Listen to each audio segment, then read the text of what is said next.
عمرك سألت نفسك ليه بنتعلم في المدرسة التاريخ والجغرافيا والعلوم، بس عمرنا ما خدنا حصة واحدة تعلمنا ازاي نبقى أغنياء؟ وليه ناس معاها شهادات دكتوراه وتعبانة ماديا، وناس تانية تعليمها بسيط بس بيحركوا السوق بصباعهم؟ السر كله في طريقة التفكير اللي بتفرق بين نوعين من الآباء، الأب الغني والأب الفقير، وده اللي هنعرف حكايته النهاردة.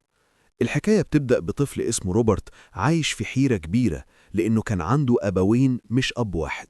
الأب الأول هو أبوه الحقيقي، راجل مثقف جدا معاه دكتوراه وبيشتغل منصب حكومي كبير، بس دايما بيشتكي من قلة الفلوس وبيقول جملته الشهيرة: حب المال هو أصل كل الشرور. وده اللي روبرت سماه الأب الفقير.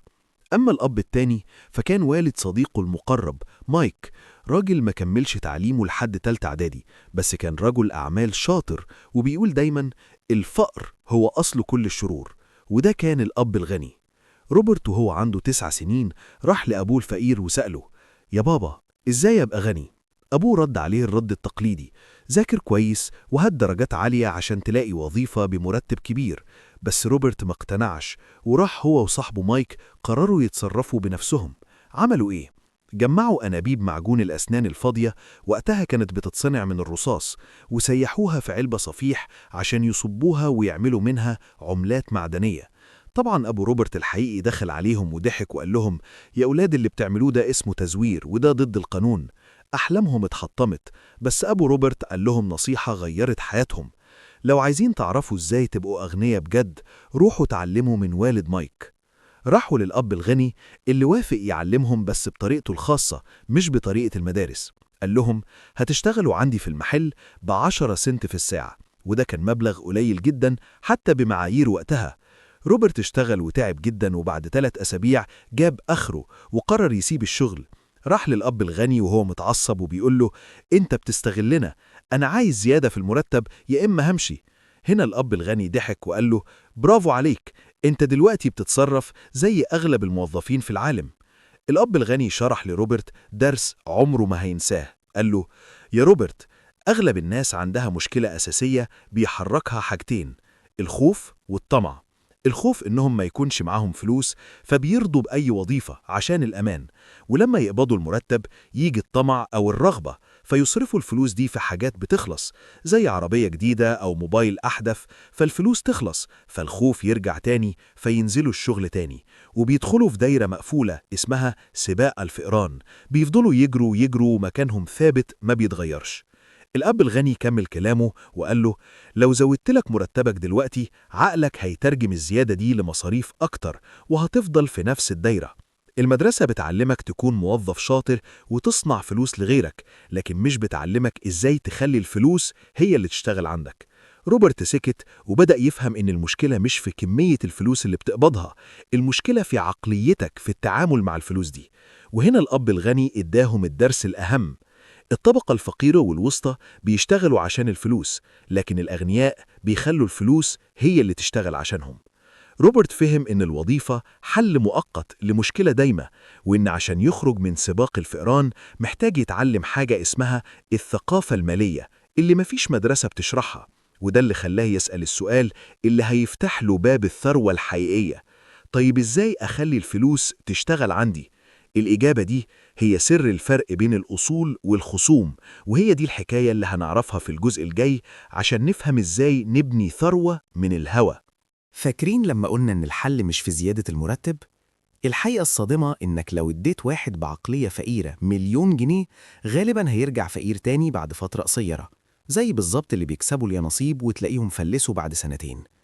ليه ده بيحصل؟ لأننا بنركز على إزاي نجيب الفلوس، وبننسى أهم مهارة في الدنيا، وهي إزاي نحافظ على الفلوس وننميها.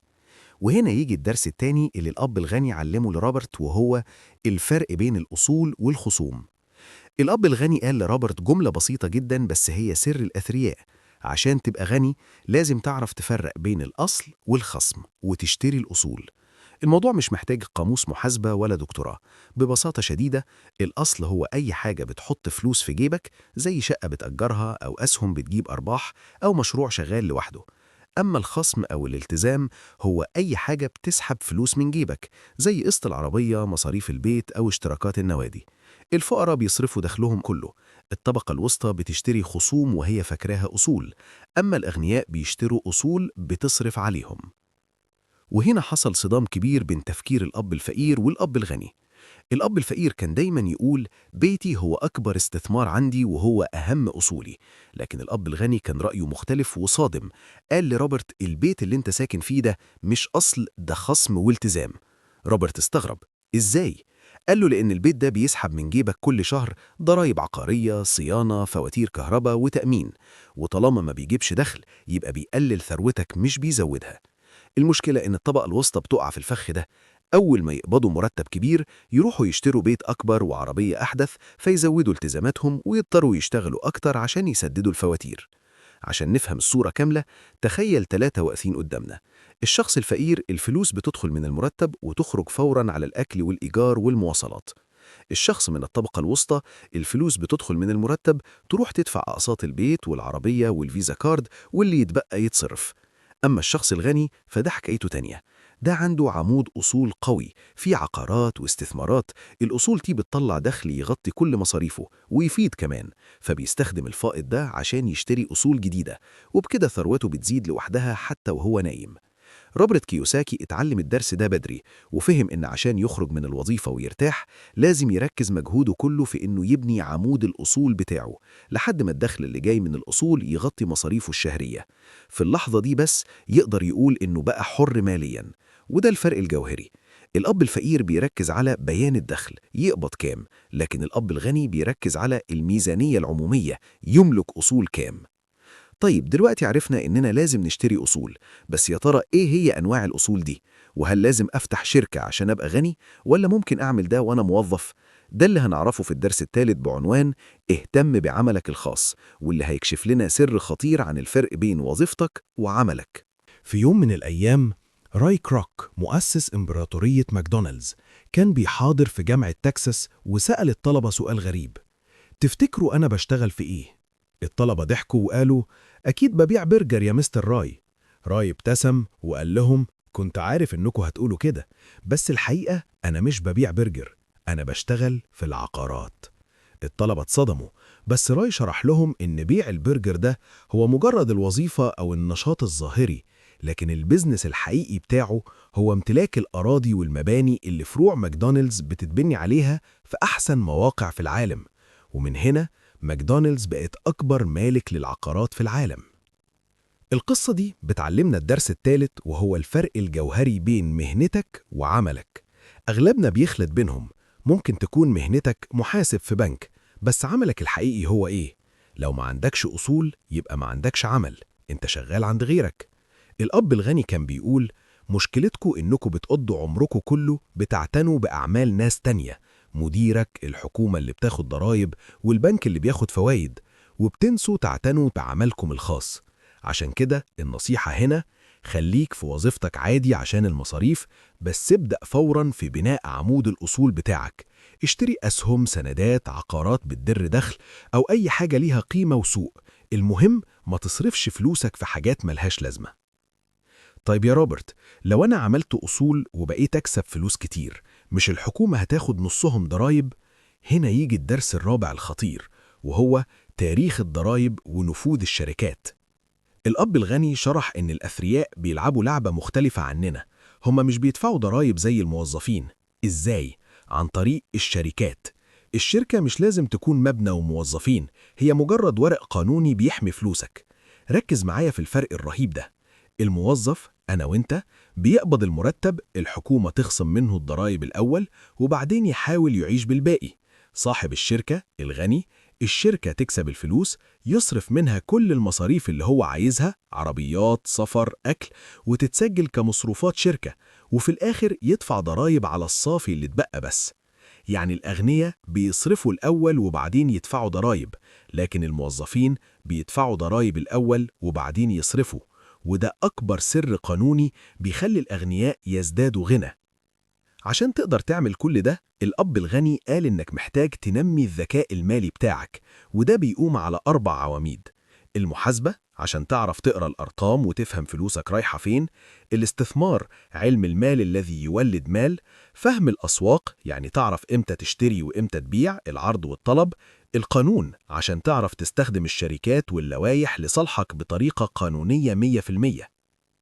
دلوقتي احنا عرفنا الأساسيات، اشتري أصول ما تشتريش خصوم واعمل شركة تحميك. بس السؤال اللي بيطرح نفسه، أنا معيش فلوس أصلا أبدأ بيها ومخاوفي بتمنعني أجازف. إزاي الأغنياء بيخترعوا الفلوس من الهوا؟ وإزاي يتغلبوا على الخوف من الخسارة؟ ده اللي هنعرفه في الجزء الرابع والأخير واللي فيه الخلاصة والخطوات العملية. الدرس الخامس: الأثرياء يبتكرون سبل الحصول على المال. روبرت بيحكي إننا كلنا عندنا قدرات جبارة، بس اللي بيوقفنا هو الخوف وقلة الثقة في النفس. في العالم الحقيقي مش دايما الأذكى هو اللي بينجح، لكن الأجرأ هو اللي بيكسب. الدرس هنا بيقول الأغنياء مش بيستنوا الفرصة تجيلهم، هم اللي بيصنعوها. روبرت بيحكي عن صفقة عملها في وقت أزمة عقارية، اشترى بيت ب$20,000، كان ثمنه الحقيقي $45,000، ودفع مقدم $2,000 بس استلافهم، وبعدها باعوا ب$60,000 وحقق ربح $40,000 في 5 ساعات شغل. الفكرة هنا مش في العقارات، الفكرة في إن عقله قدر يشوف فرصة الناس التانية مش شايفاها. ده هو الذكاء المالي، إنك تحول القمامة لذهب. الدرس السادس: ليكن عملك بهدف التعلم لا جمع المال. روبرت بينصح الشباب بحاجة غريبة جدا: دور على وظيفة عشان تتعلم منها مهارة جديدة، مش عشان المرتب. هو نفسه اشتغل في شركة زيروكس عشان يتعلم مهارة البيع ويتغلب على خجله، واشتغل في البحرية عشان يتعلم القيادة. لأنك لو بقيت متخصص في حاجة واحدة بس هتفضل طول عمرك ترسف مكنة، لكن لو اتعلمت شوية عن التسويق، المبيعات، التواصل والقيادة، هتقدر تدير أي بيزنس وتنجح فيه. ودايما افتكر، انت على بعد مهارة واحدة بس من الثراء العظيم. حتى لو بقيت مثقف ماليا، في 5 وحوش ممكن يمنعوك تبقى غني، ولازم تهزمهم واحد ورا التاني. أول وأكبر وحش هو الخوف. الخوف من إنك تخسر فلوسك، وعلاج الخوف ده مش إنك تبعد عن الاستثمار، لأ، علاجه إنك تبدأ بدري وتتعلم إدارة المخاطر بدل ما تتجنبها تماما. ثانيا بتيجي السخرية، ودول الناس المحبطين اللي بتقولك يا عم مش هتنفع أو السوق هيقع. الحل هنا إنك تسد ودنك عن دوشة الناس دي وتخليك واثق في تحليلك وأرقامك. ثالثا بقى الكسل، والمفاجأة إن الكسل مش بس إنك ما تعملش حاجة، ده أحيانا بيكون في شكل الانشغال الزايد عشان تهرب من مواجهة مشاكلك المالية الحقيقية. وعلاجه هو قليل من الطمع الصحي، يعني بدل ما تقول أنا ما أقدرش أعمل كذا، اسأل نفسك إزاي أقدر أعمل ده. رابعاً بتواجهك العادات السيئة، وأهم عادة لازم تغيرها هي ترتيب الصرف. ادفع لنفسك أولاً، يعني حوش واستثمر قبل ما تدفع الفواتير للناس. الحركة دي هتضغط على عقلك وتجبره يلاقي طرق دخل جديدة تسدد بيها الالتزامات. وخامساً وأخيراً التكبر. التكبر هو إنك تفتكر إنك عارف كل حاجة وإن اللي ما تعرفوش مش مهم. لو لقيت نفسك مش فاهم في مجال معين، اعترف بده فوراً وروح اتعلمه أو استعين بخبير يفهمك، لأن كل مرة بتتكبر فيها بتخسر فلوس. طب أبدأ منين يا روبرت؟ الكتاب بيختم بنصائح عملية ذهبية: نمي عقلك، اقرأ كتب، احضر كورسات، العب ألعاب زي كاش فلو. عقلك هو أصلك الأهم. اختار صحابك، صاحب ناس بتفكر في النجاح والاستثمار، مش ناس بتشتكي من الفقر. تعلم قوة العطاء، عشان تاخد لازم تدي. ساعد الناس تتعلم، ربنا هيبعت لك اللي يعلمك ويساعدك. ابدأ صغير، ما تستناش المليون عشان تستثمر، ابدأ باللي معاك واغلط وتعلم، لأن الفشل هو جزء من عملية النجاح. في النهاية، الأب الغني والأب الفقير مش مجرد قصة عن الفلوس، دي قصة عن الحرية، إنك تختار تكون حر وتتحكم في حياتك بدل ما تفضل عبد للوظيفة والفواتير لآخر عمرك. القرار قرارك، هل هتكمل زي ما أنت ولا هتبدأ النهاردة تغير عقليتك وتبني مستقبلك؟ شكرا لمتابعتكم، وما تنساش تطبق ولو فكرة واحدة من اللي سمعتها النهاردة.